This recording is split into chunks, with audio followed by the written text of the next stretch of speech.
اور بغیر کنسلٹیشن کے پوچھا بھی نہیں، کہ ان کا خیال تھا کہ ان کے مطالبات ختم ہو گئے.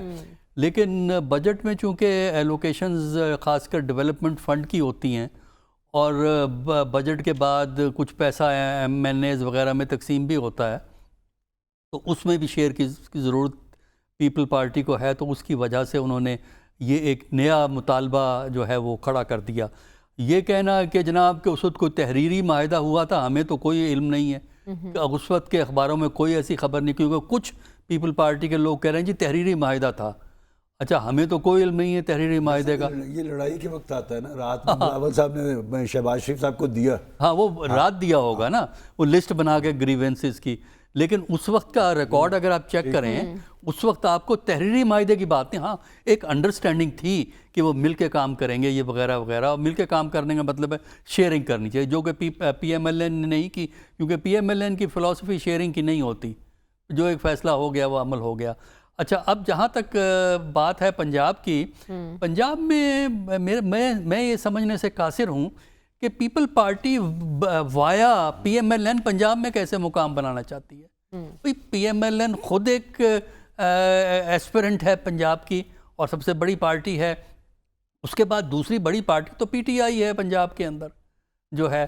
تو اس کے بعد تیسرے نمبر کی جو پارٹی ہے، اب وہ چاہتی یہ ہے کہ اس کو جو نمبر 1 پارٹی یعنی پی ایم ایل این، وہ اس کو سپیس دے دے. تو وہ سپیس دے کے اپنا فیوچر تو جیپرٹائز نہیں کر سکتے نا اس کے لیے. تو اس کے لیے تو لازم ہے کہ پیپل پارٹی اپنا ان ایشوز کو دیکھے. دیکھیے، پیپل پارٹی 70 میں کیوں کامیاب ہوئی پنجاب میں؟ اس کی بنیادی وجہ یہ تھی کہ انہوں نے، اس کی لیڈرشپ نے یہ دیکھا کہ اس وقت پنجاب کے اندر جو اقتصادی ترقی ایوب کے دور میں ہوئی ہے، جو اقتصادیات میں نئے مسائل پیدا ہوئے ہیں، ان کو ایڈریس کرنے کا فارمولہ ذوالفقار علی بھٹو نے دیا. اس سے لوگوں کو اٹریکٹ کیا. اب بھی اگر وہ چاہتے ہیں کہ پنجاب میں اپنے لیے سپیس بنائیں تو پی ایم ایل این کے چکر لگانے کی ضرورت نہیں ہے، بلکہ وہ ایک ڈسپیشنیٹ سٹڈی کریں پنجاب کی، کہ پنجاب کے پولیٹیکل ایشوز کیا ہیں اور اکنامک ایشوز کیا ہیں، عوام کی پرابلمز کیا ہیں، اس کا کوئی سلوشن دیں. مثلا جو ایک نیشنل لیول پہ ایک ڈیفرنس ہے نیشنلائزیشن پہ، آپ اس کا متبادل پیش کریں نا. جو نیشنلائزیشن 72 کی ہوئی تھی وہ ناکام ہوئی. اچھا، اب یہ ہے کہ وہ ڈی نیشنلائز کر رہے ہیں، وہ دوسری سائڈ پہ جا رہے ہیں، کیونکہ ہمارے فارن منسٹر صاحب کہتے ہیں حکومت کو ہر چیز چھوڑ دینی چاہیے. یہ دوسری ایکسٹریم ہے. ٹھیک ہے. اچھا، تو اس میں پھر یہ ہے کہ اس دوسری ایکسٹریم سے بچنے کے لیے کوئی متبادل پیش کریں کہ بھئی یہ جو ادارے فیل ہو رہے ہیں، نقصان ہو رہا ہے، ان اداروں کو درست کرنے کا طریقہ یہ ہے ہمارے پاس. کوئی فارمولہ دیں. فارمولہ کوئی نہیں دے رہا ہے. ٹھیک ہے، آپ کہہ رہے ہیں پیپلز پارٹی کو نون لیگ کے تھرو پنجاب میں جگہ بنانے کی ضرورت نہیں ہے، اپنی کارکردگی اپنی قابلیت سے بنائیں. بالکل ایسا کوئی فارمولا لے کر آئیں جس سے عوام کو ریلیف ملے. کر کے کھانا پڑے گا. بالکل ایگزیکٹلی ایسے ہی ہے. رسول بخش صاحب، کیا چاہتی کیا ہے پیپلز پارٹی، اور آپ کو لگتا ہے جو مطالبات پیپلز پارٹی کر رہی ہے وہ درست مطالبات ہیں؟ میرا خیال یہ ہے کہ پیپلز پارٹی کی قیادت یہ سمجھتی ہے کہ مسلم لیگ نون کو ان کی ضرورت ہے، اس کے بغیر حکومت کی بقا نہیں ہے. لیکن وہ یہ بات نہیں سمجھ رہے کہ ان کی بقا کا انحصار بھی مسلم لیگ نون کی بقا کے اوپر ہے، کیونکہ ان کا جو مشترکہ اس وقت ایک مصلحت اندیزی کے ساتھ جو ایک معاہدہ ہوا، اتحاد ہوا، وہ یہ ہے کہ ایک بہت بڑے سیاسی خطرے سے بچنے کے لیے وہ دونوں اکٹھے ہوئے ہیں. کوئی نظریات نہیں تھے، بلکہ ان کا ایک مفاد تھا، اور وہ اس میں تھا کہ کس طریقے سے ایک متبادل حکومت وہ پیش کر سکتے ہیں اس سیاسی جماعت سے جس سے کہ انہوں نے یہ اقتدار لیا تھا 2 سال پہلے. تو یہ ضرورت تو باہمی ہے. دوسرا یہ ہے کہ جو پاکستان پیپلز پارٹی ہے وہ میرا خیال ہے کہ اس کرٹیکل اوکیزن پہ وہ زیادہ سے زیادہ ذاتی اور پارٹی مفاد حاصل کرنا چاہتی ہے. وہ کیا ہے کہ ہمارے ایم این ایز کو پیسے دو. یہ ایک بہت بڑا مسئلہ پیدا ہوا ہے 1985 کے الیکشن کے بعد کہ جی ایم این ایز کو گرانٹ دیں، وہ ڈیولپمنٹ کریں گے. یہ پاکستان میں ناکام ہو چکا ہے. کوئی ڈیولپمنٹ پروجیکٹ آج تک دکھاتے ہیں جن کے اوپر سینکڑوں ارب روپے لگ چکے ہیں. یہ تو مسئلہ سپریم کورٹ میں کسی شہری کو لے جانا چاہیے کہ یہ کیسے ہو سکتا ہے. یہ تو ریاست کا کام ہے. ریاست کے اداروں کا کام ہے۔ دوسری بات وہ یہ چاہتے ہیں کہ ایسے ہمیں پروجیکٹس دیں کہ جو ہماری مرضی کے ہوں۔ یہ جو قومی کمیشن ہے پلاننگ کا، یہ کس کے لیے ہے؟ ٹھیک ہے، تو اگر آپ نے پلاننگ کرنی ہے تو جو سندھ کو جو ذرائع مل رہے ہیں، اس سے وسائل مل رہے ہیں، اس سے فائدہ حاصل کریں۔ میرا خیال ہے کہ ان کے مطالبات جائز نہیں ہیں۔ آپ کو ایسا لگتا ہے ان کے مطالبات جائز نہیں ہے، لیکن رکاوٹ تو کھڑی کر سکتی ہے پیپلز پارٹی، اتنی تو پاور ہے پیپلز پارٹی کے پاس، تو بظاہر آپ کو لگتا ہے بجٹ پاس ہو جائے گا اور حکومت کے لیے کوئی مشکل نہیں ہوگی؟ رسول بخش رئیس صاحب، بجٹ پاس ہو جائے گا، کیونکہ اگر بجٹ پاس نہیں ہوتا تو بجٹ اگر پاس نہیں ہوتا تو پارلیمانی روایت یہی ہے کہ وہ حکومت گر جاتی ہے۔ تو یہ تو ضرورت دونوں کی ہے، بجٹ بالکل پاس ہوگا، لیکن ان کے مطالبات ڈی نیشنلائزیشن کے حوالے سے بالکل غلط ہیں، اور دوسرے جو مطالبات کر رہے ہیں مسلم لیگ نون پر زور ڈال رہے ہیں، دباؤ ڈال رہے ہیں، لیکن دیکھتے ہیں کہ کس حد تک مسلم لیگ نون کی حکومت ایک لچک دکھاتی ہے کہ ایسا نہ ہو کہ یہ اس بیلنسنگ ایکٹ میں جو معاشی پالیسیاں ہیں وہ ضائع ہو جائیں۔ ٹھیک ہے صاحب، آپ کو کیا لگتا ہے نون لیگ پریشر لے رہی ہے پیپلز پارٹی کا؟ معاملات تو خوش اسلوبی سے حل ہو سکتے ہیں یا پھر کہیں پر آپ کو لگ رہا ہے کہ ڈیڈ لاک ہو سکتا ہے؟ صافی صاحب، مریم، مجھے نہیں لگتا کہ ڈیڈ لاک کہیں پہ ہو سکتا ہے، کیونکہ پیپلز پارٹی اور مسلم لیگ نون کے بیچ میں جو اتحاد ہے وہ دونوں کی ضرورت ہے، اور جب تک پاکستان تحریک انصاف کی سیاسی مقبولیت اور عمران خان صاحب جیل میں ہوں گے اور وہ ایک اہم سیاسی قوت کے طور پہ موجود رہیں گے، تو پیپلز پارٹی اور مسلم لیگ نون کا اتحاد نہیں ٹوٹ سکتا۔ کیونکہ اگر ایسا ہوگا، اگر بالفرض جو آپ کا سوال تھا کہ اگر منی بل پاس نہیں ہوتا پارلیمان سے، تو اس صورت پہ تو ظاہر حکومت اپاہج ہو کے ختم ہو جائے گی، اور اس صورت میں تو فائدہ پھر پیپلز پارٹی کو وفاق میں کم از کم نہیں مل سکتا۔ وہ تو پی ٹی آئی جو ہے آپ سے ساری چیزیں واپس لے لے گی۔ وہ اڈیالہ میں جو قید بندہ ہے اس کی نہ پیپلز پارٹی کو سمجھ لگ رہی ہے، نہ مسلم لیگ نون کو سمجھ لگ رہی ہے۔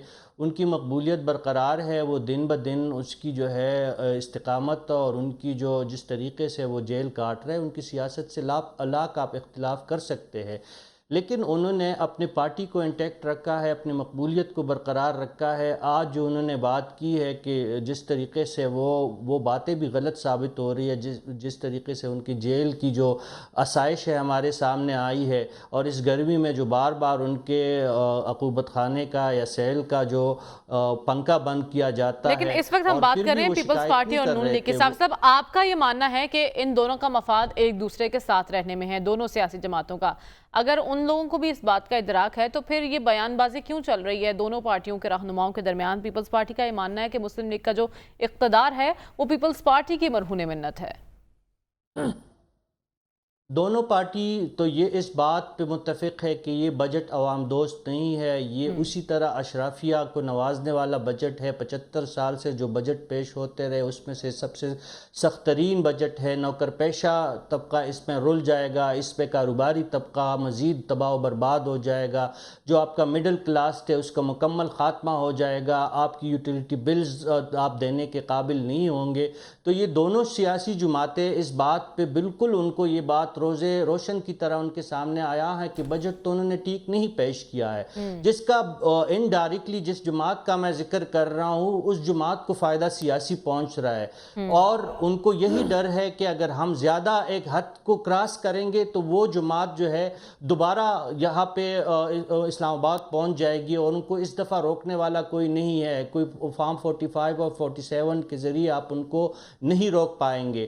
اس وقت ان جماعتوں کو لانے والا، ان جماعتوں کو کرسی دلوانی والی جو قوت ہے وہ بھی یہ نہیں چاہتی کہ ان کے بیچ میں معاملات ایک حد سے بڑھے. اس کو اگر میں ایک دفعہ پھر کہہ دوں، میں معذرت کے ساتھ مجھے یہ بات کہنی پڑ رہی ہے کہ اس پہ پیپلز پارٹی کی منافقت، سیاسی منافقت ہمیں نظر آ رہی ہے. اگر آپ کو حکومت کا ساتھ نہیں چاہیے اور آپ سمجھتی ہے کہ یہ حکومت عوام دوست حکومت نہیں ہے، تو آپ اپنے راستے تبدیل کریں. پنجاب کے ان کے گورنر نے کیا کیا، حتی کہ عزت قانون پہ، بھائی اب مجھے پتا ہے کہ اگر آپ واپس بھی کرتے، گورنر ہاؤس واپس بھی یہ بل کرتا تو تب بھی منظور ہو جانا تھا، لیکن کم از کم پیپل پارٹیز جو فارمیلٹی تھی تو وہ پوری عملی کرتے. حصہ تو اس بل میں ڈال سکتی تھی. وہ چھٹی پہ چلے گئے اور آپ کے مقام گورنر نے آ کے اس پہ دستخط کی.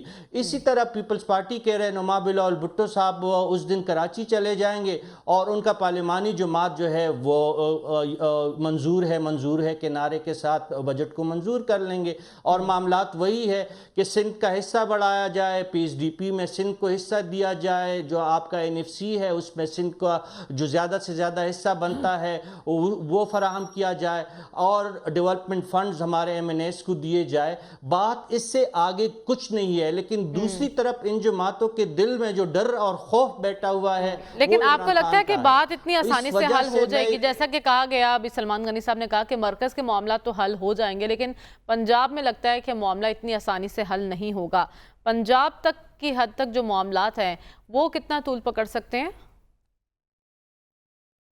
کوئی طول نہیں پکڑ سکتا. ان لوگوں نے اپنی سیاست جہاں پہ گروی رکھی ہے وہاں پہ ان کی اب نہیں چلنے والی. پنجاب میں اگر ان کی یہ استطاعت ہے تو بے نظیر کی طرح کر کے اپنی کارکردگی دکھائے، بے نظیر بھٹو کی طرح اپنی مقبولیت منوائے، عوام کے دل میں اپنا جگہ پیدا کرے اور بن جائے بلاول بھٹو پنجاب کا وزیر اعلیٰ.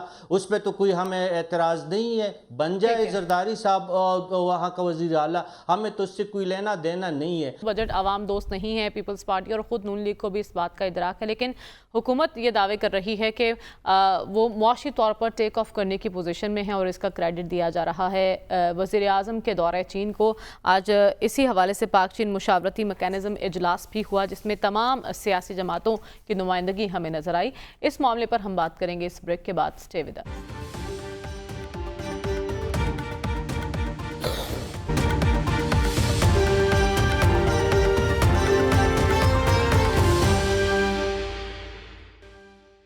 ویلکم بیک ناظرین. آج اسلام آباد میں پاک چین مشاورتی میکانزم اجلاس ہوا. اس اجلاس میں چینی وفد تو موجود تھا ہی، لیکن اس کے ساتھ ساتھ پاکستان کی تمام سیاسی جماعتوں کی قیادت بھی ہمیں یہاں پر نظر آئی، ان کی نمائندگی نظر آئی.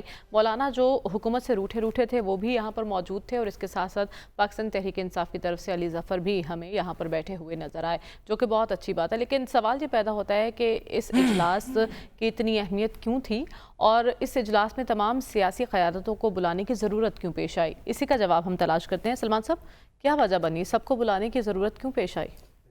چین کا وفد ہے اور ان کے بڑے امپورٹنٹ کانگریس کے سینئر رکن جو بین الاقوامی ان کے شعبہ کے وزیر ہیں وہ آئے ہیں، اور چین کو دکھانا یہ مقصود تھا کہ پاکستان کے اندر سی پیک کے یا پاک چین تعلقات اور معاہدات کے حوالے سے کوئی دو آراء نہیں ہے.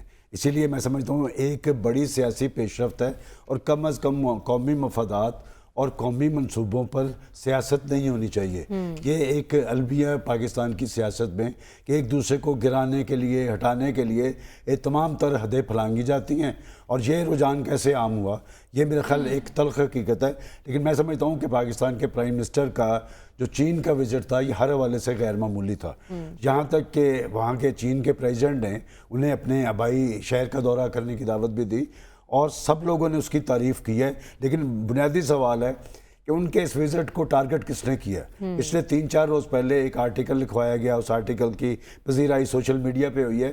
لیکن میں ہمیشہ سے ایک بات کہتا ہوں کہ جس طرح پاکستان ایٹمی طاقت بنا ہے، اسی طرح سی پیک پر اس کی اسپرٹ کے مطابق عمل درآمد کے ذریعے پاکستان معاشی حوالے سے خود انحصاری کی منزل پہ پہنچ سکتا ہے، اور چین آپ کے ساتھ کھڑا ہے، ہر برے وقت میں ساتھ کھڑا ہے. لیکن وزیر اعظم کے چائنا وزٹ کو تحریک انصاف بڑی تنقید کر رہی تھی اس معاملے پر، تو علی ظفر صاحب کیسے پہنچ گئے یہاں پر؟ علی ظفر صاحب آخر کسی نے تو بھجوایا ہوگا نا، کسی نے تو میسج دینا مقصود تھا کہ چین کے اس وفد کو کہ پاکستان کی پولیٹیکل فورسز اکٹھی ہیں. آپ نے نام لے دیا تو پھر میں یہ معاملہ کھولتا ہوں کہ ہمارا بڑا سیاسی المیہ یہ ہے کہ ایک دوسرے کی مخالفت میں ہم حدیں کراس کرتے ہیں کہ یہ اسی پارٹی کی آپ نے بات کر دی ہے جس نے اس سے پہلے IMF کو لیٹر بھی لکھا تھا، جس نے اپنے صوبائی وزراء خزانہ کو لیٹر لکھنے کے لیے بھی کہا تھا. تو میرا خیال ہے اگر جنہوں نے پاکستان میں سیاست کرنی ہے وہ اپنی سیاست کو پاکستان کے مفادات کے ساتھ منسلک رکھیں گے تو پاکستان کے اندر انہیں پذیرائی ملے گی. میرے دوست صافی صاحب بار بار ان کی مقبولیت کی بات کر رہے ہیں کہ ان کی سیاسی اہمیت اور حیثیت کی بات کر رہے ہیں. دیکھیں بات یہ اس کے پیمانے ہم نہیں طے کر سکتے، یہ پیمانے الیکشن میں ہی طے ہوتے ہیں، اور الیکشن میں کس طرح طے ہوتے ہیں وہ سب کو معلوم ہے. بات یہ کہ جس نے پاکستان کے اندر سیاست کرنی ہے انہیں پاکستان کے مفادات اور پاکستان کے قومی منصوبوں کو اس طرح ٹارگٹ کرنے کا کوئی جواز نہیں. لیکن ایک بات میں ضرور کہوں گا کہ آپ نے تو نام لیا تحریک انصاف کا، میں اب بھی سمجھتا ہوں کہ شاید یہ تحریک انصاف نہ ہو، یہ ایک خاص مائنڈ سیٹ ہے، ہمارا دشمن ہے جس کو یہ پتہ ہے. دیکھیں آپ جب سوشل میڈیا کی بات کرتے ہیں آخر کروڑوں جو لوگ لگا رہے ہیں اس پہ وہ کس لیے لگا رہے ہیں؟ ان کو یہ پتہ ہے کہ پاکستان اگر سی پیک پر اس کی اسپرٹ کے مطابق عمل درآمد ہو گیا تو وہ بڑا ملک انڈیا ضرور ہے لیکن پاکستان کی علاقائی اہمیت اور حیثیت بڑھے گی. اور سب سے اہم بات یہ ہے کہ آپ چین کے بارے میں کہہ رہے ہیں، چین نے تو دورے سے پہلے جس طرح پاکستانی پرائم منسٹر کی پذیرائی کی اور وہ اپنا ایک مقدس پہاڑ تھا پاکستان کے ساتھ تعلقات کو اس مقدس پہاڑ سے تشبیہ دی تھی. میں سمجھتا ہوں کہ آج بھی ایک بات بڑی امپورٹنٹ ہے جو چین کے وزیر نے کہی ہے، اس نے کہ سیاسی استحکام پر زور دیا، اس نے سیکورٹی معاملات کی بات کی ہے.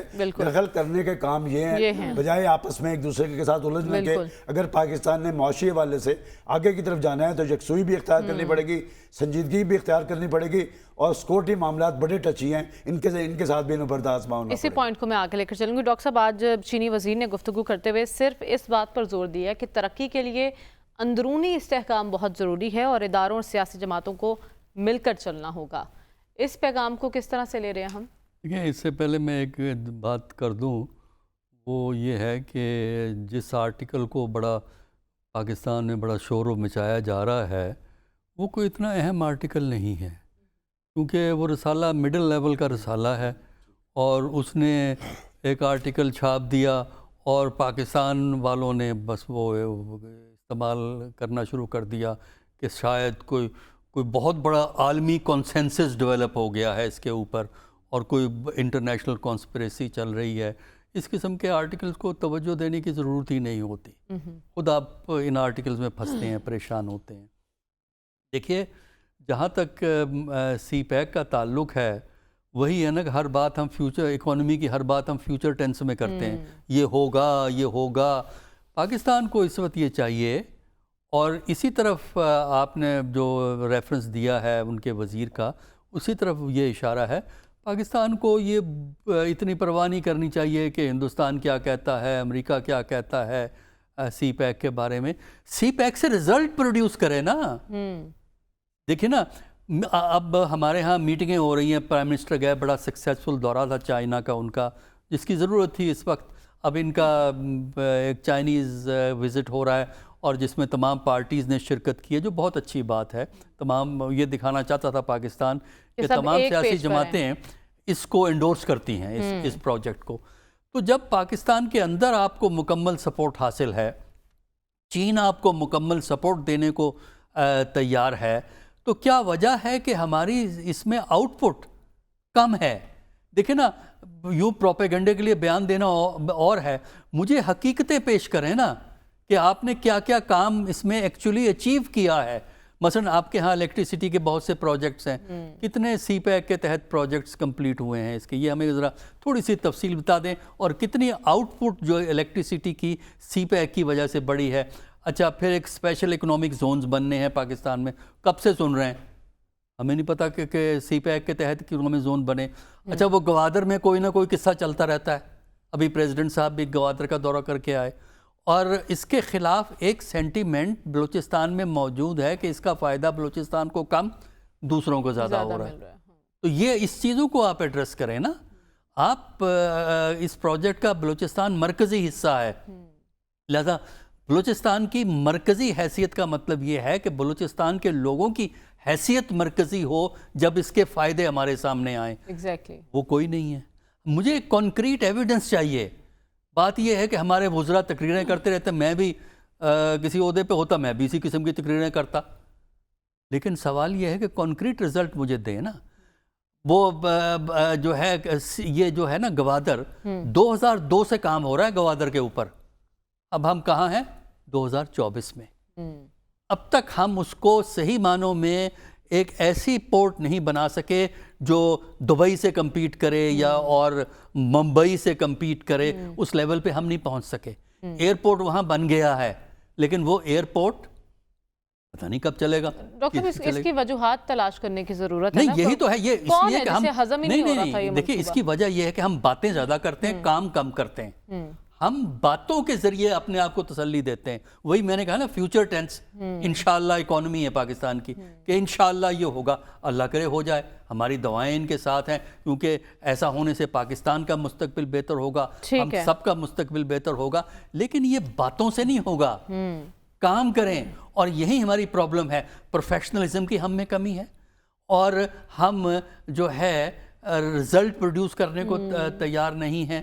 لیکن صرف باتوں میں آپ کہہ رہے صرف باتوں سے کام نہیں چلے گا, ہمیں کچھ کر کے دکھانا ہوگا. رسول بخش رئیس صاحب, ہم بہت دنوں سے تھنک ٹینک میں باتیں کر رہے تھے کہ تمام سیاسی قیادتوں کو ایک پیج پر آنے کی ضرورت ہے, ایک ٹیبل پر بیٹھنے کی ضرورت ہے. آج ہم نے وہ منظر دیکھا, آلدو وہ سیاسی تناظر میں نہیں تھا, لیکن ہم نے دیکھا کہ ملکی مفاد میں ایٹ لیسٹ تمام سیاسی جماعتیں ہمیں ایک پلیٹ فارم پر, ایک پیج پر نظر آئی ہیں.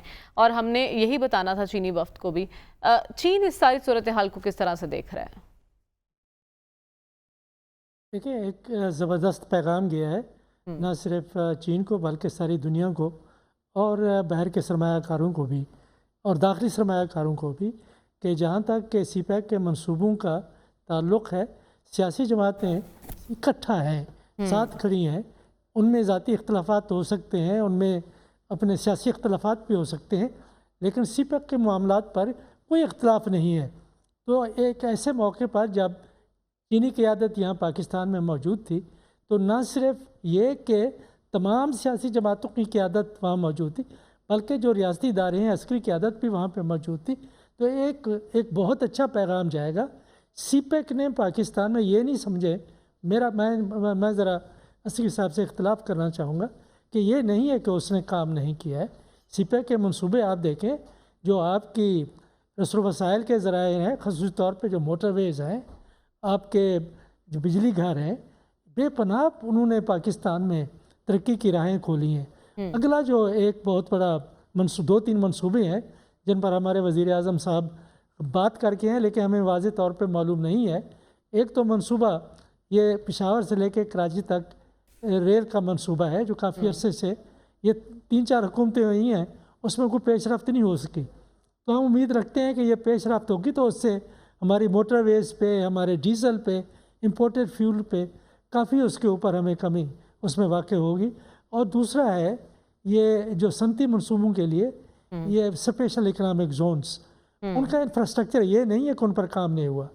جو میں سمجھتا ہوں, جو میں نے سنا ہے, پڑھا ہے, دیکھا ہے کہ اس میں انفراسٹرکچر موجود ہے, اس کے اوپر کام ہو رہا ہے کہ کام بننے چاہیے, بن چکے ہیں. صرف یہ ہے کہ پاکستانی انویسٹرز اور چینی انویسٹرز کا ہمیں اشتراک چاہیے. ایسے منصوبے کرنے چاہیے جس میں کہ اسٹیک ہولڈرز دونوں جانب سے ہوں, اور دنیا کی طرف سے جو بھی باتیں ہیں ہمیں اس پر غور کرنے کی ضرورت نہیں ہے. پاکستان کی معیشت میں کم از کم استحکام آیا ہے, یہ تمام انٹرنیشنل ادارے یہ کہہ رہے ہیں. یہ ایک بہت بڑا چیلنج ہے اس وقت مسلم لیگ نون کی قیادت کے لیے کہ جو پیپلز پارٹی باتیں کر رہی ہے, اگر اس میں آ گئے, اپنے اقتدار کو بچایا, تو پھر ایک اور موقع کھو دیں گے. دنیا میں کہیں نہیں ہے کہ ریاستی ادارے اس طرح سے خسارے میں چلیں اور ان کو آپ پرائیویٹائز نہ کریں. پرائیویٹائز کریں, ڈی نیشنلائز کریں, پرائیویٹ سیکٹر کو دیں. ہمارے جو وزیر خزانہ ہیں وہ صحیح باتیں کر رہے ہیں, لیکن یہ نہ ہو کہ اس کے پر کاٹنے شروع کر دیں. اور پاکستان آگے جا سکتا ہے. یہ 5 سال عسکری قیادت نے ان کو دیے ہیں اور ان میں انہوں نے کام کر کے دکھانا. اور یہ نہیں ہے کہ 5 سال بعد ہم سے پوچھیں. ان کو چاہیے یہ کہ ہر سال, ہر 6 مہینے, ہر 3 مہینے کی منصوبہ بندی ہے, اس کے مطابق چلیں. ٹھیک ہے, آپ کہہ رہے ہیں مشکل فیصلے لینا ہوں گے, تو سیاسی قیادت اس چکر میں نہ پڑے کہ سیاست بچانے کے چکر میں ایک بار پھر معیشت کو وہیں کھڑا کر دے جہاں پر ہم کھڑے ہوئے تھے. تو اگر ٹیک آف کی طرف ہم جا رہے ہیں تو مشکل فیصلے ضرور لیں. صافی صاحب, آج کے اجلاس کی اہمیت کیا ہے آپ کے نظر میں؟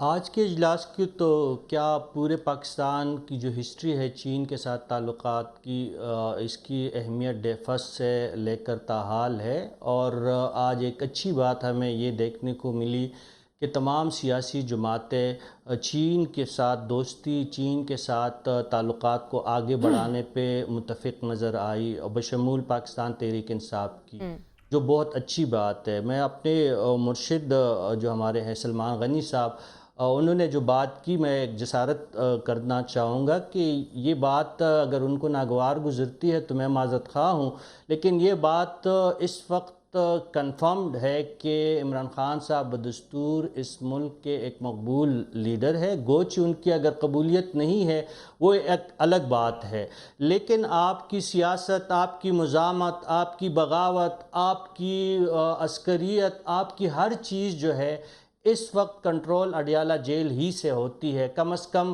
میں خیبر پختونخوا کی حد تک یہ بات کر سکتا ہوں، اسلام آباد کی حد تک یہ بات کر سکتا ہوں، بڑے شہروں کی حد تک یہ بات کر سکتا ہوں، تو ان کی حقیقت کو آپ، اس پارٹی کی اہمیت کو آپ جٹلا نہیں سکتے، چاہے اگر اختلاف آپ کر سکتے ہیں ضرور۔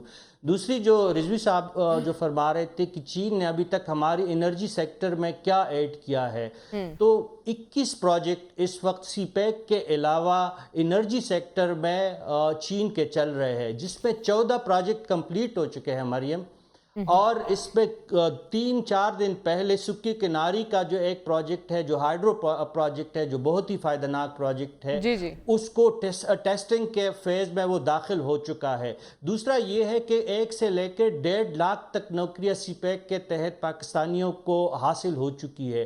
3 اکنامک زونز آپ کے ایکٹیو ہو چکے ہیں، رشکے اکنامک زون ہے، دابیجی ہے، اسلام آباد ہے، اور جو 6 اور اس سے ایکٹیو ہونے ہیں۔ دوسری بات جو ڈاکٹر رسول بخش رئیس صاحب نے کی، ML1 کا منصوبہ، وہ سی پیک کو ہم گیم چینجر کہتے ہیں، لیکن ML1 کا منصوبہ جو ہے وہ ریجن میں پورے گیم کو ہی الٹ دے گا اگر اس پہ کام شروع ہو جائے۔ تیسرا جو ہے تاکوٹ رائے کوٹ کا جو پروجیکٹ اس وقت چین ان 2 پروجیکٹس پہ بہت زیادہ اہمیت دے رہا ہے، اور جو داسو ڈیم کا جو منصوبہ ہے وہ بھی چین آبی منصوبہ ہے، وہ بھی چین کے تعاون سے زیر تعمیر ہے۔ مومن ڈیم کا منصوبہ زیر تعمیر ہے۔ گوملزام کا ڈیم کا جو اپ گریڈیشن ہے وہ چین کے مدد سے ہے۔ تربیلا، منگلا، جہاں جہاں پہ آپ کے آبی منصوبے ہیں یا بجلی کے باقی منصوبے ہیں، سب سے زیادہ تو چین ہی آپ کی مدد کر رہے ہیں۔ ہاں، ہم یہ مانتے ہیں جو چینی کمپنیز، پرائیویٹ کمپنیز ہے، IPPs ہے، ان کے ہم نے کم از کم $2 ارب دینے ہیں، جو کیپیسٹی بیس پہ ہم نے ان کو یہ پیمنٹس کرنی ہے، وہ ہمارے لیے ایک درد سر ضرور موجود ہے۔ لیکن اس وقت آپ چین کو مائنس کریں، سعودی عرب کو پاکستان کی معیشت سے آپ مائنس کریں، تو آپ جائیں گے کہاں؟ یہ جو آج جو شخصیت تشریف لائے ہیں، یہ CPC جو مقتدر جماعت ہے چین کے، ان کی انتہائی اہم شخصیت ہے، اور یہاں پہ سوشل میڈیا پہ یہ پروپیگنڈا چل رہا تھا کہ پاکستان کی جو موسٹ فیورٹ نیشنز ہے اس کو ڈی گریڈ کیا گیا، ڈاؤن گریڈ کیا گیا۔ وہ آج وہ بتا رہے کہ پاکستان جو ہے آل ویدر ایک اسٹریٹجک پارٹنر ہے، وہ چینی مہمان بھی بتا رہے۔ تو یہ تمام پروپیگنڈا جو ہے پاکستان کی دشمن قوت ہے، IMF کے ایجنٹ، ورلڈ بینک کے ایجنٹ، ان کے پیرول پہ کام کرنے والے لوگ، آج انہی عناصر، دشمن عناصر کو منہ توڑ جواب دیا گیا ہے اس اجلاس کو بلا کر۔ ہمیں پروگرام میں آگے بڑھنا ہے اور بات کرنی ہے۔ سوات میں انتہائی دل خراش واقعہ پیش آیا ہے جس کی ہم سب مذمت کرتے ہیں۔ ایسے واقعات کی روک تھام کے لیے ہمیں کیا کرنا ہوگا، اس پر بات کریں گے اس بریک کے بعد۔ اسٹے ود اس۔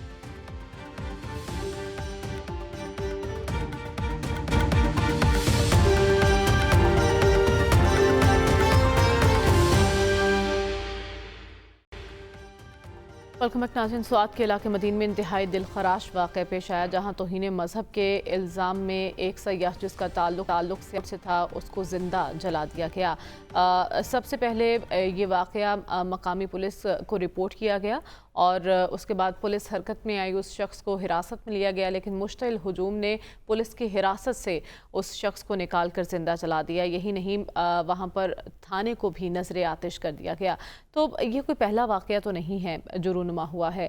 کیا وجہ ہے کہ ایسے واقعات کی تعداد بڑھتی جا رہی ہے اور اس کی روک تھام میں ہم ناکام نظر آ رہے ہیں؟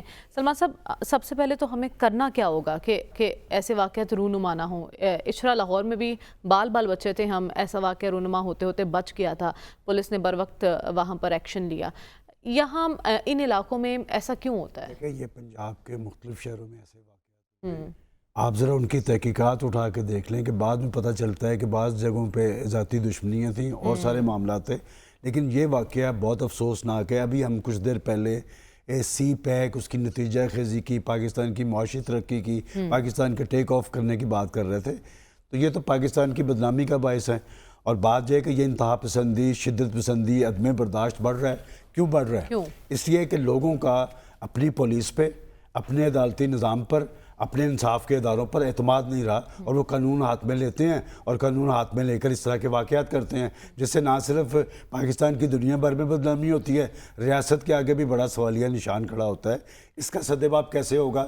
سدباب اس کا ایسے ہی ہوگا کہ آپ قانون کی بالادستی قائم کریں، لوگوں کا اعتماد بحال ہو اپنی عدالتوں پر، اپنی پولیس پر، اپنے انصاف کے اداروں پر، اور لوگوں کو پتہ ہو کہ اگر کوئی شکایت آئی ہے تو اس پہ فوری عمل درآمد ہوگا۔ میں ایک سوال اٹھا رہا ہوں، مجھے ایک بات سمجھ نہیں آ رہی کہ یہ شخص سیالکوٹ سے سوات اس کام کے لیے گیا تھا، اور اس کو کیا ہوٹل کے مالک نے جو کچھ کرتے دیکھا کہ اس کے بعد پولیس، اچھی بات ہے کہ چلیں، اس نے جا کے اس کو تھانے میں، اس کے بعد تھانے کے اندر جا کے محاصرہ کیا، تھانے کو نظر آتش کر دیا گیا، کیا ان کے ملزمان کو سزا مل پائے گی؟ سب سے اہم بات یہ ہے، معاشرے ہمیشہ جزا اور سزا پر چلتے ہیں۔ جن معاشروں کے اندر قانون کی حاکمیت ہوتی ہے وہاں پر اس طرح کے واقعات نہیں ہوتے۔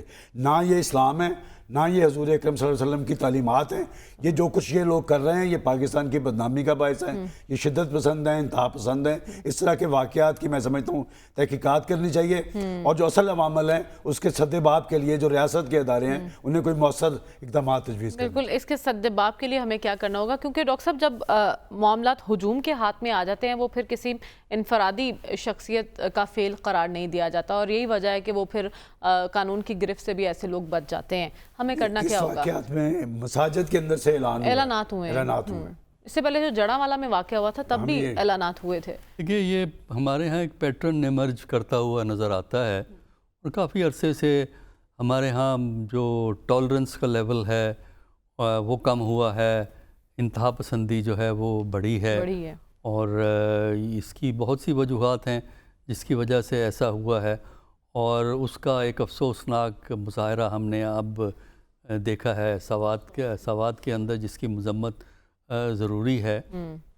اور اس سلسلے میں یہ سمجھنا کہ لوگ خود فیصلہ کریں گے، یہ کوئی حقیقت پسندانہ رویہ نہیں ہے۔ جب ایک قانون موجود ہے اور قانون کے لیے ریاست اور عدالتیں موجود ہیں، وہ فیصلہ کریں، لیکن یہ خود جو لوگ جا کے اس قسم کی کارروائی کرتے ہیں، اس کی وجہ یہ ہے کہ ان کو سزا کوئی نہیں ملتی۔ دیکھیں نا، اس سے پہلے کتنے واقعات ہوئے ہیں، پتہ نہیں، میرے تو علم میں نہیں ہے، ہو سکتا ہے کسی کو سزا ملی ہو، لیکن ایسا نہیں ہے۔ دوسرا یہ ہے کہ اس میں اگرچہ صحیح معنوں میں اس کا مذہب سے تعلق نہیں ہے، لیکن مذہب کا حوالہ استعمال کیا جاتا ہے، کیونکہ اسلام اس بات کی، اس قسم کی بربریت اور انتہا پسندی کی اجازت نہیں دیتا۔ وہاں ٹالرنس کی بات ہے، انصاف کی بات ہے، ایکویلٹی کی بات ہے، ایک دوسرے کے مدد کی بات ہے، لیکن یہ اس کی نگیشن ہے ساری۔ لیکن یہ دیکھیں نا کہ اس میں سب سے بڑا کردار ہمارے علماء کو ادا کرنا ہے، کیونکہ مذہب کا حوالہ استعمال کیا جاتا ہے، تو ان کو ٹالرنس سکھانی چاہیے لوگوں کو، کیونکہ جہاں ایک طرف ریاست کی ذمہ داری ہے کہ لوگوں کا ریاست پہ اعتماد بڑھے تاکہ لوگ ریاست کے ذریعے انصاف کے حصول کو ممکن سمجھیں، وہاں علماء کی بھی بڑی ذمہ داری بنتی ہے۔ وہاں ہمارے ہاں مذہبی اسکالرز، علماء اور معاشرہ، اس کی ذمہ داری بنتی ہے کہ یہ سب کے سب جو ہے نا، اس قسم کے واقعات کی مذمت کریں اور باقاعدہ ہدایت کریں اپنے جہاں تبلیغی ایسے واقعات اعلانات کا ہوتے ہیں۔ افسوسناک پہلو یہی ہوتا ہے کہ اسلام کی آڑ میں یہ سب کچھ کیا جاتا ہے۔ رسول بخش رئی صاحب، کیا وجہ ہے؟ کیوں معاشرے میں انتہا پسندی اور عدم برداشت اتنا بڑھتا جا رہا ہے؟ میرا خیال یہ ہے کہ اس کے وجوہات بے شمار ہیں، بہت پیچیدہ ہیں، سب کا احاطہ تو ہم نہیں کر سکتے، لیکن ریاست کی ساکھ اور استعداد میں بہت کمی آئی ہے۔ دوسری جانب عوام میں ایک شدت پسندی کا جذبہ پیدا ہوا ہے، اور میں سمجھتا ہوں کہ ان کے دلوں میں اور ان کے ذہنوں میں نہ قانون کا احترام ہے، نہ ریاستی حاکمیت کا احترام ہے۔ کسی معاشرے میں اگر حاکمیت کا احترام ختم ہو جائے تو انارکی پیدا ہوتی ہے، اور ہمیں یہ سوچنا ہوگا، اور اس سوچنے کے لیے نہ صرف ہماری حکومت، سیاستدان، اگر کسی میں کوئی شعور اور کسی میں کوئی پاکستان اور عوام کا کوئی خیال رہ گیا ہے، اور ہمارا دانشور، ہمارے علماء کو سوچنا ہوگا کہ دنیا میں جو ترقی کی ہے، چین کی ترقی کی ہم بات کر رہے تھے، یا مغرب کی ترقی کی ہے، وہ حاکمیت کے احترام سے پیدا ہوئی ہے۔ حاکمیت کا احترام انگریزی میں کہتے ہیں کہ ریسپیکٹ فار اتھارٹی۔ تو ریسپیکٹ فار اتھارٹی اگر کسی معاشرے میں ختم ہو جائے تو پھر اس معاشرے کی مرکزیت ختم ہو جاتی ہے، اور مرکزیت جب ختم ہو جاتی ہے تو ہر آدمی عدالت بنتا ہے، ہر آدمی پولیس بنتی ہے، ہر آدمی وکیل بنتا ہے، اور ہر آدمی ہینگ مینگ بنتا ہے، پھانسی دینے والا بنتا ہے۔ یہ سارا کچھ ہم نے سرگودا میں دیکھا، یہ سارا کچھ ہم نے سیالکوٹ میں دیکھا، یہ آج ہم یہ سوات میں دیکھ رہے ہیں۔ تو ایک جو بہت بڑا پیچیدہ مسئلہ ہے وہ حاکمیت کا احترام ہے۔ حاکمیت کا احترام اگر ہمارے حکمران طبقے میں نہیں ہے، ہمارے پڑھے لکھے طبقے میں نہیں ہے، ہمارے شہروں میں بسنے والے لوگوں میں نہیں ہے، اور اگر علماء میں نہیں ہے، تو پھر ہم معاشرے کو ہم ایک سمت میں نہیں لے جا سکیں گے، معاشرے کی مرکزیت ہم پیدا نہیں کر سکیں گے۔ تو ایک بہت بڑا مسئلہ ہے، اور وہ شروع ہوگا ریاست کے استعداد کو بحال کرنے میں، اس کی ساکھ کو بحال کرنے میں، اور جو اس قسم کے گھناؤنے انسانیت کے خلاف جرائم میں ملوث عناصر ہیں ان کو کیفر کردار تک پہنچانے میں۔ ٹھیک ہے صافی صاحب، کیا لگتا ہے آپ کو ہم کہاں پر لیک کر رہے ہیں کہ ہم ایسے واقعات کی روک تھام میں ناکام نظر آ رہے ہیں؟ دیکھیے، یہ گورننس کا مسئلہ ہے، یہ قانون کی پاسداری کا مسئلہ ہے، یہ قانون کی حکمرانی کا مسئلہ ہے۔ آپ نے ابتدا میں ایچرا کا واقعے کا ذکر کیا، وہاں پہ وہ خاتون جو بے گناہ بعد میں ثابت ہوئی، اس کو بچانے والا قانون سامنے آیا تھا، اور ایک خاتون پولیس افسر نے بہادری کا مظاہرہ کرتے ہوئے اس خاتون کی جان بچائی تھی۔ یہاں پہ جو ہماری صوبے میں ایک مقبول حکومت ہے بدقسمتی سے، لیکن وہ اس وقت دمکی سرکار میں تبدیل ہو چکی ہے۔ ہمارے وزیر اعلیٰ صاحب جو ہوتے ہیں وہ زیادہ تر اسلام آباد میں پائے جاتے ہیں، آج بھی انہوں نے اڈیالہ یاترا کی ہے۔ ان کو اپنی گورننس پہ، اپنے اداروں کو فعال کرنے پہ زیادہ دلچسپی نہیں ہے۔ وہ کبھی جا کے وابڈا کی تاریں کاٹ رہے کہ وفاق کی بجلی بند کرنا چاہتا ہوں، کبھی وہ گریڈ اسٹیشنز پہ اراکین پارلیمنٹ کو دعویٰ بولنے کی دعوتیں دیتے ہیں۔ ابھی تھوڑی دیر پہلے ہی خبر آئی ہے کہ 5 شہادتیں کرم ایجنسی میں ہوئی ہے۔ یہ بھی عدم برداشت کی کیفیت ہے۔ ہم چیختے چلاتے رہے، دیکھیں کرم ایجنسی میں پچھلے 1 مہینے سے 18-20 لوگوں کو ٹارگٹ کر کے شہید کیا گیا تھا، کسی کے کام پہ جو تک نہیں رینگ رہی تھی۔ آج وہاں پہ 5 پولیس فوجی جوانوں کو شہید کیا گیا۔ یہ بات پھر آگے بڑھتی ہے، جتنا بھی آپ ان چیزوں کو مٹی کے نیچے دبانے کی کوشش کرتے ہیں، گن کو قالین کے نیچے دبانے کی کوشش کرتے ہیں، اتنی ہی اس کی بدبو زیادہ پھیلتی ہے، اتنے ہی اس کا شدید رد عمل آتا ہے۔ یہ بات مدین یا سیالکوٹ کی نہیں ہے۔ اگر ہم یہ دیکھ لیں کہ سیالکوٹ میں سری لنکن باشندہ تو کولمبو سے یا سری لنکا سے توہین مذہب کے لیے نہیں آیا تھا۔ یہ سلمان نامی جو رہائشی ہے، جو پولیس کا کہنا ہے کہ اس کا شاید نام سلمان ہے، سیالکوٹ میں شاید عید کی چھٹیوں کے لیے آیا تھا، یا ان کی وہ بات ہے کہ وہ اس نے کوئی اگر جرم کیا ہو تو وہ قانون موجود وہاں تھی، تانے میں وہ موجود تھا. یہ قانون کو ہاتھ میں لینا جو ہے وہ کسی کو زیب بھی نہیں دیتا، کسی کو نہ کسی اسلام میں اس کی اجازت ہے، نہ کسی قانون میں اس کی اجازت ہے. یہ جو مدین میں جو راکھ اڑی ہے، یہ دیکھے دراصل پاکستان، قائد اعظم کا جو پاکستان ہے اس کی وجود کی یہ راکھ ہے. یہ جو ہم جس رستے پہ ہم چل پڑے ہیں یہ انتہائی خطرناک ہے. بالکل انتہائی خطرناک یہ راستہ ہے. ایسے واقعات کی روک تھام کے لیے ہمیں ایک مکمل فریم ورک بنانا ہوگا. پروگرام کا وقت ختم ہوا چاہتا ہے، ہمیں اجازت دیجیے. اللہ حافظ.